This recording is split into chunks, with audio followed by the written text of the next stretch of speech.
মোহাম্মদ কেৰামত আলী। মই উলামা council of BTR সভাপতি হয়।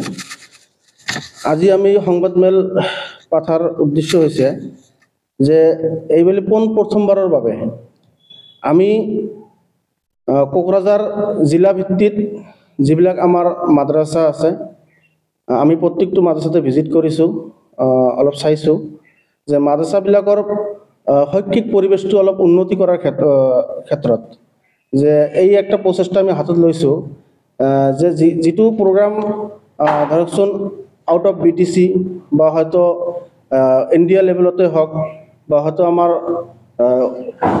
ভাৰতৰ অন্য ষ্টেটবিলাকত ৰাজ্যবিলাকত হৈ আছে, মুছাবাকাতুল কোৰাণ কোৱা হয়, কোৰাণ প্ৰতিযোগিতা আমি প্ৰথমবাৰ হয়তো আমাৰ কোকৰাঝাৰ ডিষ্ট্ৰিক্ট জিলা ভিত্তিত 28খন মাদ্ৰাছাৰ ষ্টুডেণ্টক লৈ এখন প্ৰগ্ৰাম পাতিছোঁ। সেই প্ৰগ্ৰামটো মেইন বিষয়বস্তু হ'ল 5টা বিভাগ ৰখা হৈছে। 1 নম্বৰে পাঁচপাৰা, প্ৰথমবাৰৰ কাৰণে পাঁচপাৰা হিপছ, আৰু দ্বিতীয়টো হৈছে কিৰাত, অৰ্থাৎ কাৰীসকলে যেনেকৈ কিৰাত কৰে, আৰু তাৰপিছত জেনাৰেল কুইজ, লগতে আমাৰ ধৰ্মীয় যে বিভাগবিলাক আছে সেইবিলাক লৈ এটা কুইজ দিয়া হৈছে ছাত্ৰ ছাত্ৰীবিলাকক। এইবাৰ আমি ছাত্ৰী ৰখা নাই, জাষ্ট ছাত্ৰই ৰাখিছোঁ। তাৰপিছত গজল যিকোনো ভাষাত হ'ব পাৰে, অসমীয়া, উৰ্দু, ইংলিছ, হিন্দী, যিকোনো ভাষাত হ'ব পাৰে। আৰু এই আমাৰ সৰু সৰু বাচ্চাবিলাকে আকস্মিক বক্তৃতা কেনেকৈ দিব লাগে, কথা কেনেকৈ ক'ব লাগে, ৰাইজৰ সন্মুখত কেনেকৈ কথা পাতিব লাগে, এই এটা বস্তু আমি 5টা বিভাগ লৈ হয়তো আমি প্ৰথমবাৰৰ পৰা আমি কোকৰাঝাৰ জিলা ভিত্তিক মাদ্ৰাছাবিলাকক এটা শৈক্ষিক দিশ আগুৱাই লৈ যোৱাৰ কাৰণে আমি এখন মুছাবাকা পাতিছোঁ। নিশ্চয় এই প্ৰগ্ৰামৰ নেক্সট দিনাখন অৰ্থাৎ 12 জানুৱাৰী 2025 যিখন আমি প্ৰগ্ৰাম পাতিছোঁ, তাত এটা ইউনিক বস্তু হয়তো আমি উলামা কাউন্সিল অফ BTR তৰফৰ পৰা আমি লক্ষ্য কৰিছোঁ। যিহেতু আজিকালি আমাৰ গাঁৱে ভূঞে অঞ্চলে আমাৰ ডেকা ল'ৰাবিলাক হয়তো আমাৰ নৱপ্ৰজন্মই যি ড্ৰাগছ, মদ, নিচা দ্ৰব্যৰ বস্তু যে আকৃষ্ট হৈছে, এই বিষয়ে আমি এটা তীক্ষ্ণ নজৰ ৰাখি একটা আমাৰ উদ্দেশ্য ৰাখিছোঁ সন্মুখত, যে নিশ্চয় মুফতি ইয়াহিয়া চাহাবক আমি আমন্ত্ৰণ কৰিছোঁ।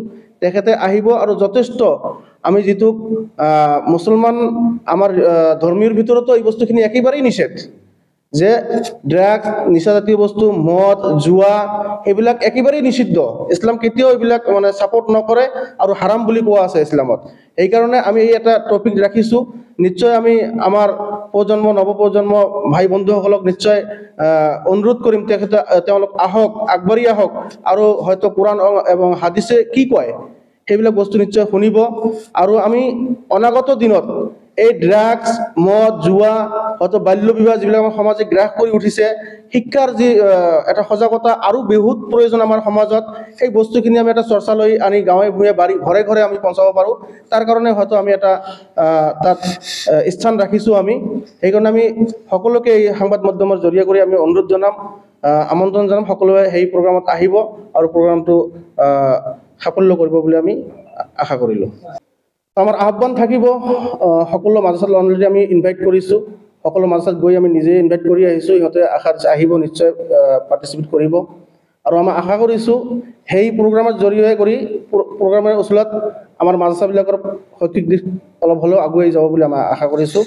আৰু ইয়াৰ লগতে আৰু বহুতকেইটা বস্তু আমি ৰাখিছোঁ, হয়তো আমাৰ জেনেৰেল ছেক্ৰেটাৰী চাহেব আছে, তেওঁ নিশ্চয় এই বিষয়ে অলপ আলোচনা কৰিব। ইছলাম, উলামা কাউন্সিল অফ BTR সাধাৰণ সম্পাদক। আমি ইতিমধ্যে আমাৰ সভাপতি চাহেবে কৈছে, কোকৰাঝাৰ জিলা ভিত্তিক আমি এখন কোৰআন প্ৰতিযোগিতা আয়োজন কৰিছোঁ, আৰু ইয়াত আমাৰ 28খন মাদ্ৰাছাই অংশগ্ৰহণ কৰিব। মুঠতে বৰ্তমান সময়ত গোটেই কোকৰাঝাৰত 28খন ল'ৰা মাদ্ৰাছা আছে। এই 28খন মাদ্ৰাছাই আমাৰ ইয়াত অংশগ্ৰহণ কৰিব বুলি কথা দিছে। আমি 5টা বিভাগত এই মুছাবাকা অৰ্থাৎ কোৰআন কম্পিটিশ্যন আয়োজন কৰিছোঁ। ইয়াত আমাৰ মাদ্ৰাছাবিলাকৰ যিখিনি শৈক্ষিক দিশ আমি ভ্ৰমণ কৰি যিখিনি পালোঁ, উন্নতি কৰিবলৈ হ'লে ল'ৰাবিলাকৰ বিশেষকৈ ইছলামিক শিক্ষাৰ লগতে জেনেৰেল শিক্ষা যিহেতু বৰ্তমান যুগৰ চাহিদা হিচাপে যিখিনি লাগে, এইখিনি যদি আমি আগুৱাই লৈ যাব বিচাৰোঁ, এনেকুৱা প্ৰগ্ৰামৰ বাহিৰে আমাৰ বিকল্প নাই। এনেকুৱা প্ৰগ্ৰাম যদি আমি প্ৰত্যেক বছৰে কমেও 2টাকৈ পাতোঁ, তেতিয়া ছাত্ৰসকলে নিশ্চয় ইয়াৰ যোগেদি উৎসাহী হ'ব, কাৰণ ছাত্ৰসকলক আমি পুৰস্কাৰ দিম। তেতিয়া শিক্ষকসকলেও এটা কি পাব যে আমি ভালকৈ পঢ়াব লাগিব। তো গোটেইখিনি চালি যদি চাই আমি দেখিছোঁ যে এনেকুৱা প্ৰগ্ৰাম আমি গোটেই বছৰত কমেও দুটাকৈ পাতিব লাগে। এইবুলি আমি এটা প্ৰগ্ৰাম লৈছোঁ। তো এই ক্ষেত্ৰত আমি আশা কৰিছোঁ প্ৰত্যেকটো মাদ্ৰাছাৰ সভাপতি সম্পাদককে আদি কৰি শিক্ষকসকল সকলোৱে যাতে আমাৰ এই প্ৰগ্ৰামত অংশগ্ৰহণ কৰে, তাৰ বাবে আজি আমি আপোনালোকৰ জৰিয়তে, যদিও আমি সশৰীৰে গৈছিলোঁ, তথাপিও আজি এই প্ৰেছ মিটৰ জৰিয়তে সকলোকে আহ্বান কৰিছোঁ যাতে সকলোৱে আহি আমাৰ ইয়াত অংশগ্ৰহণ কৰে। দ্বিতীয়তে, আমাৰ এইটো জানুৱাৰী মাহৰ 11-12 তাৰিখত এই প্ৰগ্ৰামটো কৰা হ'ব, দুদিনীয়া প্ৰগ্ৰাম।